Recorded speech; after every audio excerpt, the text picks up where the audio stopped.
होंगे उपराष्ट्रपति पद के उम्मीदवार। एम वेंकैया नायडू द्वारा उपराष्ट्रपति पद के उम्मीदवार के लिए नामांकन पर विचार करने से इनकार किए जाने के बाद साउथ ब्लॉक के गलियारों में कांग्रेस के दिग्गज नेता गुलाम नबी आजाद के नाम की चर्चा जोरों पर है। क्या अगले उपराष्ट्रपति होंगे गुलाम नबी आजाद?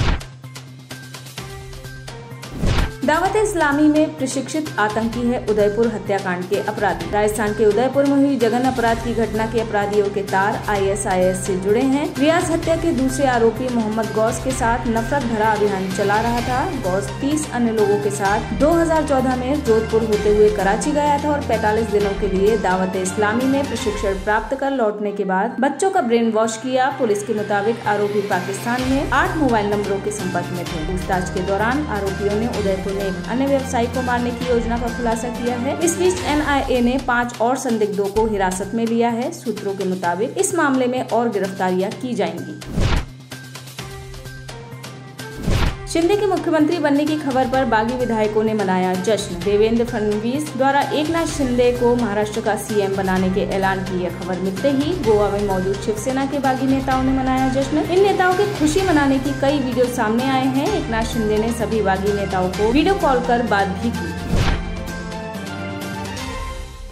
ये हनुमान चालीसा का ही प्रभाव है जो महाराष्ट्र की सरकार गिर गई। नरोत्तम मिश्र। महाराष्ट्र की सरकार गिरने पर MP के गृह मंत्री नरोत्तम मिश्र ने तंज कसते हुए सरकार गिरने के पीछे हनुमान चालीसा का प्रभाव बताया। उन्होंने कांग्रेस और कमलनाथ पर भी साधा निशाना। महाराष्ट्र में शिवसेना, NCP और कांग्रेस की महाविकास अघाड़ी की सरकार गिरने को लेकर तीखी टिप्पणी करते हुए कहा कि इस देश में ये पहली बार हुआ है कि हिंदुत्व के नाम पर कोई सरकार गिरी है। हनुमान चालीसा का ही प्रभाव है कि महाविकास अघाड़ी की सरकार गिर गई है। कंगना रनौत ने उद्धव ठाकरे पर कसा तंज। कंगना उद्धव तकरार तब शुरू हुई थी जब कंगना ने फिल्म अभिनेता सुशांत सिंह राजपूत की आत्महत्या पर कई गंभीर सवाल उठाए थे। अब जब महाराष्ट्र की सरकार गिर चुकी है, कंगना फिर उद्धव पर अपनी प्रतिक्रिया दे रही हैं। कंगना ने कहा, जब शिवसेना ही हनुमान चालीसा बंद कर दे तो उसको शिव भी नहीं बचा सकता।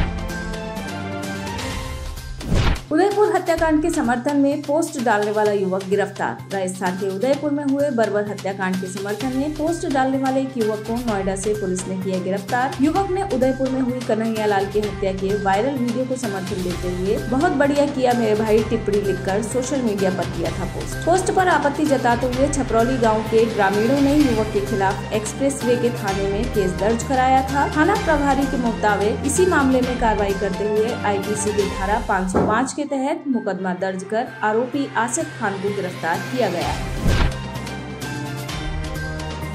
तिरुवनंतपुरम भाजपा दफ्तर पर बम से हमला। केरल के तिरुवनंतपुरम स्थित माकपा के राज्य मुख्यालय की दीवार पर गुरुवार देर रात बम फेंकते हुए एक वीडियो CCTV में हुई रिकॉर्ड। वीडियो में मोटरसाइकिल पर बैठे एक व्यक्ति को CPI मुख्यालय की दीवार पर बम फेंकते हुए पाया गया।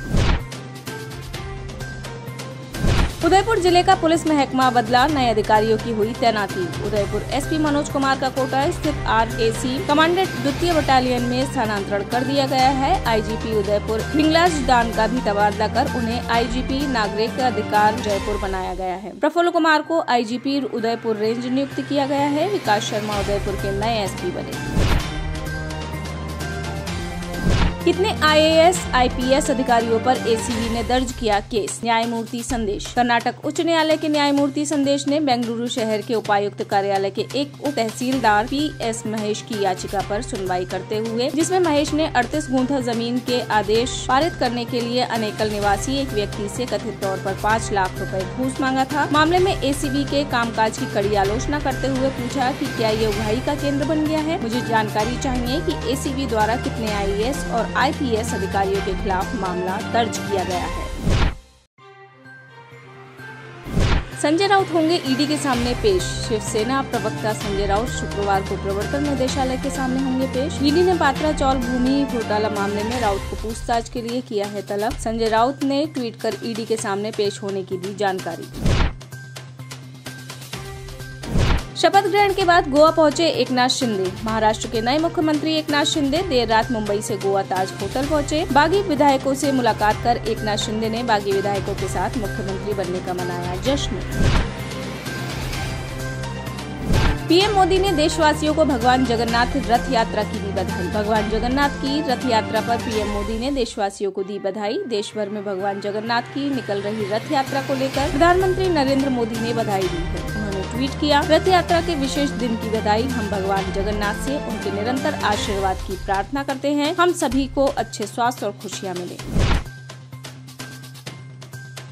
उदयपुर हत्याकांड के अपराधियों का केस लड़ने से वकीलों ने किया इनकार। उदयपुर हत्याकांड के दोनों आरोपियों को कड़ी सुरक्षा के बीच कोर्ट में पेश किया गया। पेशी के लिए पहुंचते ही वकीलों ने आरोपियों के खिलाफ नारेबाजी शुरू कर दी। जय श्री राम, भारत माता की जय तथा काटे हिंद की एक ही सजा, सिर धड़ से जुदा, सिर धड़ से जुदा जैसे नारे भी लगे। वकीलों ने दोनों अपराधियों का केस लड़ने से इनकार किया। दोनों आरोपियों को रियाज अख्तारी और गौस मोहम्मद दोनों को 13 जुलाई तक न्यायिक हिरासत में भेजा गया।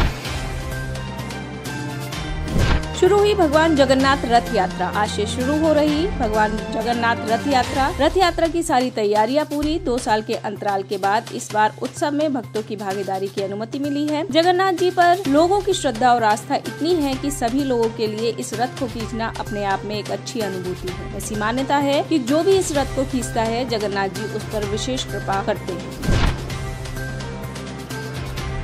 नुपुर शर्मा ने अपने ऊपर दर्ज सभी मामले दिल्ली शिफ्ट करने की एससी से की मांग। निलंबित भाजपा नेता नुपुर शर्मा की मोहम्मद पर विवादास्पद टिप्पणी को लेकर कई राज्यों में उनके खिलाफ प्राथमिकी दर्ज कराई गई थी। मामले में दर्ज सभी प्राथमिकी को जांच के लिए दिल्ली स्थानांतरित करने की मांग करते हुए नुपुर शर्मा ने सुप्रीम कोर्ट का दरवाजा खटखटाया है। नुपुर शर्मा का कहना है कि उन्हें लगातार जान से मारने की धमकियां मिल रही हैं। सुरक्षा कारणों से सभी मामलों को दिल्ली शिफ्ट करने की मांग की है। ब्रिटेन में खेती छोड़ने के लिए सरकार दे रही है भारी मुआवजा। ब्रिटेन में सरकार खेती छोड़ने के लिए लोगों को भारी भरकम मुआवजा देने को तैयार। ब्रिटेन में बढ़ती उम्र है वजह। खेती का काम मेहनत का काम है और खासकर विकसित देशों में युवा पीढ़ी का ज्यादा रुझान खेती की तरफ नहीं है। ब्रिटेन में खेती करने वाले लोगों की औसत उम्र भी 59 साल है। ऐसे में लोगों ने इन बुजुर्गों को खेती के काम से दूर करने और युवाओं को खेती की तरफ आकर्षित करने के लिए सरकार ने यह स्कीम लॉन्च की। अवैध गतिविधियों की आशंका में नेपाल पुलिस ने एक फर्म पर मारा छापा। अवैध गतिविधियों की आशंका, अवैध बसों की आशंका पर नेपाल पुलिस ने फर्म पर मारा छापा। छापे में 46 लाख नेपाली रुपए के साथ कास्की जिले से 3 चीनी नागरिकों को और 1 नेपाली नागरिक को साथ किया गया गिरफ्तार। पुलिस के अनुसार जिस फर्म पर छापा मारा गया था, ये वह एक सॉफ्टवेयर कंपनी थी और काकानी ग्राम परिषद के निवासी सुमन तमांग के नाम पर दर्ज की थी। नागरिकों की पहचान अभी नहीं हो पाई है। पुलिस ने कंपनी में काम करने वाले 3 चीनी नागरिकों और 75 नेपाली नागरिकों से भी पूछताछ की। बाकी कर्मचारियों को पुलिस ने जरूरत के समय सुरक्षा एजेंसियों के सामने पेश होने की अवधि के तहत रिहा कर दिया है। किम जोंग उन ने साउथ कोरिया से आने वाली मदद को किया खारिज। नॉर्थ कोरिया के तानाशाह के विचित्र दावों से पूरी दुनिया वाकिफ है। अब स्टेट मीडिया ने दावा किया है कि देश में कोरोना वायरस संक्रमण विदेशी सीमाओं से आने वाली वस्तुओं से फैला है। किम ने बाहर से आई वस्तुओं को छूने और इस्तेमाल पर लगाई रोक। पाकिस्तान में आर्थिक संकट के साथ गहराया बिजली संकट। श्रीलंका की तरह पाकिस्तान भी इस समय गहरे आर्थिक संकट में है। आर्थिक संकट के चलते आम जनता कई तरह की पाबंदियां झेल रही है। आर्थिक संकट के अलावा पाकिस्तान में बिजली संकट भी उत्पन्न हो गया है। पाकिस्तान की सरकार ने चेताया है कि बिजली संकट की वजह से फोन और इंटरनेट सेवाएं भी ठप हो सकती हैं। पहले भी शरीफ सरकार देश के लोगों के लिए कई तरह की कटौती का ऐलान कर चुकी है। NITV ने देश में बिजली गुल होने के बीच मोबाइल और इंटरनेट सेवाएं बंद करने की भी चेतावनी दी है। दक्षिण अफ्रीका में मिला दुर्लभ प्रजाति का सांप। दक्षिण अफ्रीका में 2 सिर वाला एक अत्यंत दुर्लभ प्रजाति का जंगली सांप मिला है और इन सांप के चलने और अन्य लक्षणों को देखकर लोग हैरान रह गए। इस सांप को उस समय एक संरक्षण करने वाले व्यक्ति ने बताया, बगीचे में टहलते वक्त सांप को अपने कैमरे में कैद किया था। बाद में पता चला कि यह सांप अत्यंत दुर्लभ प्रजाति का है और ये सदियों में कभी कभार ही ये इंसानों की नजरों के सामने आता है। आप इस खबर के बारे में क्या सोचते हैं, हमें कमेंट सेक्शन में बताएं। साथ ही ब्रह्मास्त्र न्यूज को सब्सक्राइब और शेयर भी जरूर करें।